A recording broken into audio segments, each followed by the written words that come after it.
Welcome to the show how to change icon shape into OPPO Reno 7.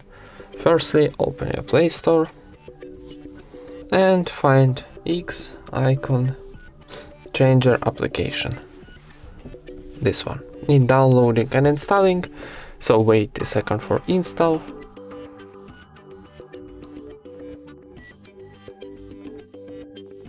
And now click open.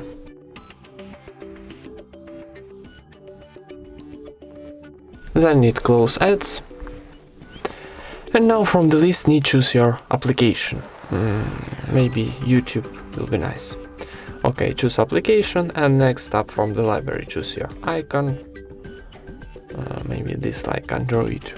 So, and then in the top right corner we got OK button, tap it. And wait a second for generating. Sorry, need close ads. Wait a second for generating and close ads a few times.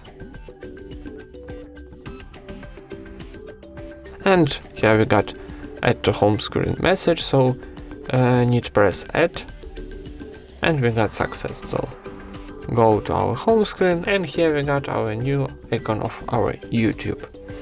And that's it. Thank you for watching, leave thumbs ups and subscribe to our channel.